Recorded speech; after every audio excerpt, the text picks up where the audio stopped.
Eso en México como un continuum, ¿no? Algo que viene de un sistema presidencialista autoritario que en determinado momento, ya con Fox y sobre todo con Calderón, hay un cambio que tiene que ver con las políticas de Estados Unidos y se introduce justamente a México en una dinámica continental donde son dos procesos paralelos, ¿no?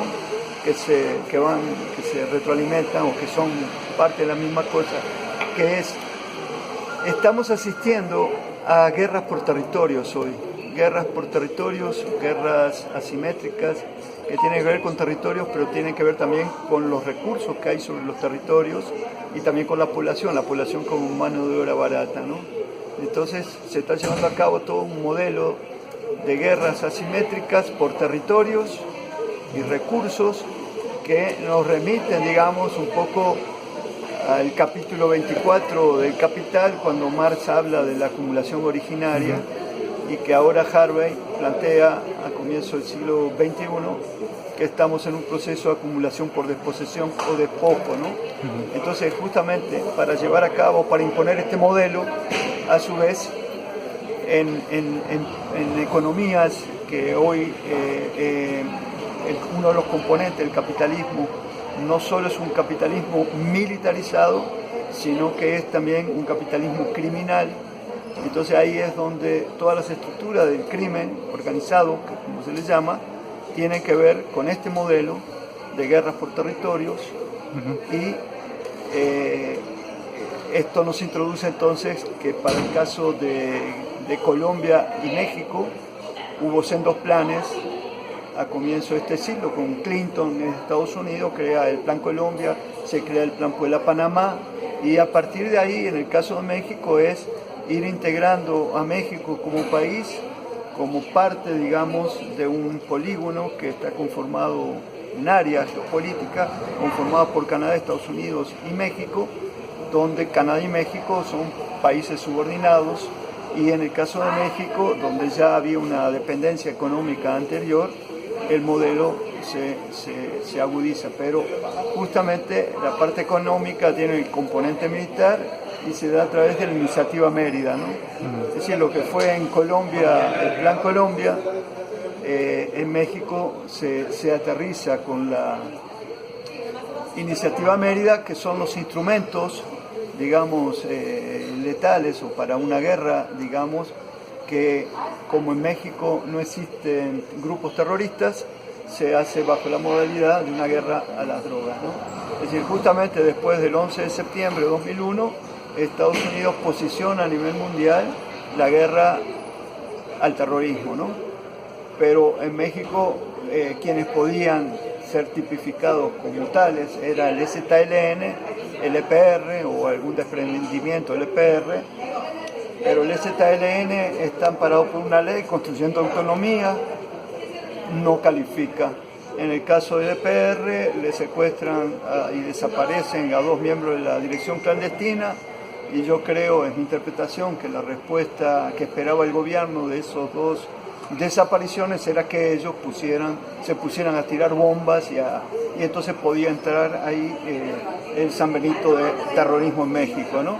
Lo que hace el EPR es pone bombas, pero las pone en un área del centro de varios estados, digamos, fuera de su zona de influencia, que era Guerrero, que era sobre todo Oaxaca, y lo que hace es volar ductos de Pemex, pero no hay un solo civil muerto, como tal no califican como grupo terrorista, y entonces lo que hace Estados Unidos es pone el presupuesto de la iniciativa Mérida en el mismo paquete de la guerra en Irak y Afganistán, ¿no? O sea que el mensaje es el mismo, es decir, lo de México está en el mismo paquete, solo que le tenemos que dar otra. Y entonces lo que vemos en el marco de la iniciativa Mérida es justamente cómo se va con Calderón militarizando y paramilitarizando todo el país, ¿no? Entonces, bueno, justamente lo que planteamos ahí en estado de emergencia, en este libro, son 30 casos durante el gobierno de Calderón y lo que va de Peña Nieto, donde como dice Membe, Aquiles Membe, camerunés, en necropolítica, hay una política de exterminio de jóvenes que son considerados desechables y donde aparecen máquinas de guerra que pueden ser estatales o criminales, pero la variante es que en el caso de México, en muchos países como en Colombia, las estructuras del Estado están en colusión o en cohabitación o en lazos de complicidad con los grupos de la economía criminal, ¿no? Entonces, bueno, lo que se derivó de esta política, estos 30 casos que yo pongo, son casos flagrantes, comprobados, de que agentes estatales llevan a cabo desapariciones forzadas, llevan a cabo la práctica sistemática de la tortura, practican ejecuciones sumarias extrajudiciales. Estos 3 elementos justamente fueron claves para tipificar en Naciones Unidas a los gobiernos de Pinochet, a los gobiernos de Videla, de General Videla en Argentina, como regímenes terroristas de Estado. Es decir, eso se tipifica 78, 79, 80, ya se los comienza a denominar internacionalmente como regímenes terroristas de Estado.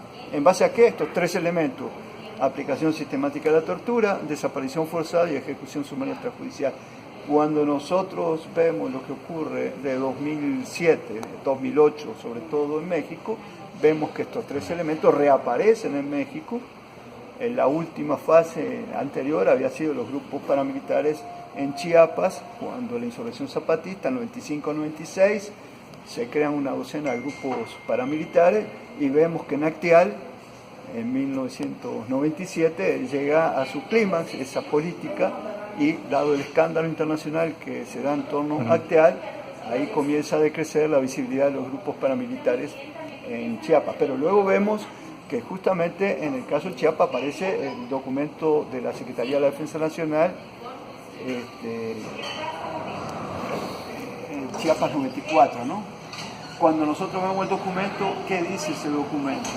Que para combatir a la guerrilla zapatista hay que crear una base social paramilitar de campesinos mayas para contraponerlos a los otros, y el ejército de alguna manera es el que va a ser el árbitro de una guerra fratricida entre chiapanecos, en este caso, entre indígenas mayas, ¿no? Bueno, eso que está escrito, ¿no?, el plan Chiapas 94 de la Sedena, es lo mismo que se practica después en Michoacán. Es decir, ¿quién crea las autodefensas? El doctor Mirel, el papá Pitufo y Mora. Bueno, dicho por ellos mismos, por el propio Mireles, son los militares, es la región, la zona militar que está, el cuartel que está en Apatzingán. Ahí el general a cargo de ese regimiento es el que, con experiencia justamente en toda la doctrina del enemigo interno, de la guerra de contrainsurgencia, es el que va creando estas estructuras, ¿no? ¿Quién viene a armar, digamos, a las autodefensas de Michoacán? Viene el general de la policía, Oscar Naranjo, de Colombia, que había justamente sido un peón de Estados Unidos en todas las operaciones incluso de antes de Álvaro Uribe, ¿no? Es decir, Naranjo viene desde la muerte, desde la casa a balazos del narco aquel famoso colombiano, el jefe, el que era el del cártel de Medellín, ¿no? Entonces, volviendo al presente, lo que tenemos es que durante los gobiernos de Calderón y lo que va de Peña Nieto, el ejército, la marina, también la Policía Federal y otras policías han cometido delitos que tipifican como crímenes de lesa humanidad, ¿no?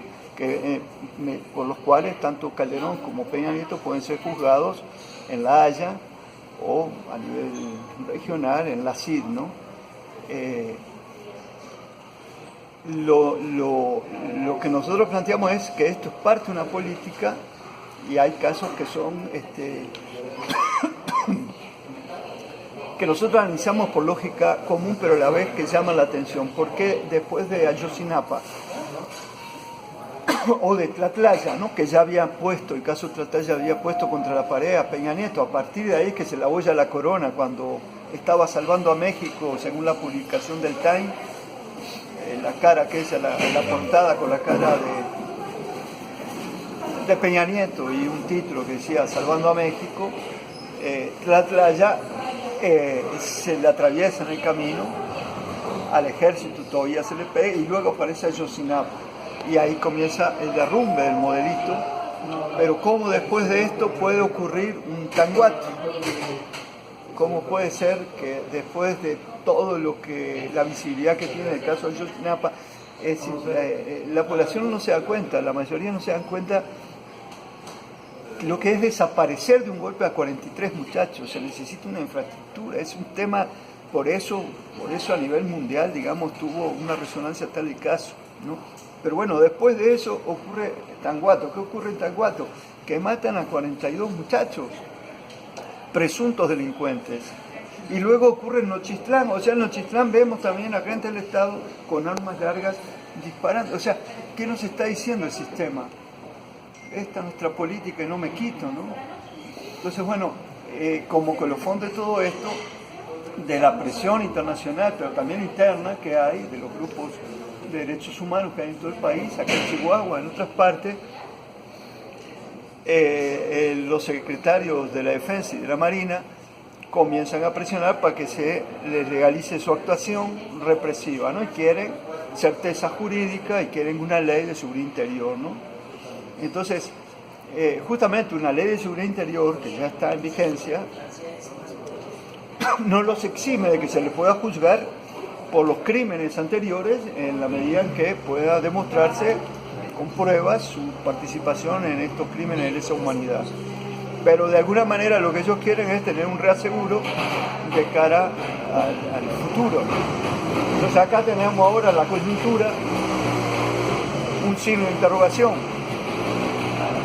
Durante la campaña, Andrés Manuel López Obrador, que ahora aparentemente, según todos los columnistas de Estado, va a ganar, durante su campaña él dijo: no se preocupen por la ley de seguridad interior, que si yo gano no se va a poner en práctica. Bueno, pero el tema es que la ley ya está ahí, ¿no? Es decir, ahora estamos pendientes de que la Suprema Corte diga si es legal o no es legal, ¿no?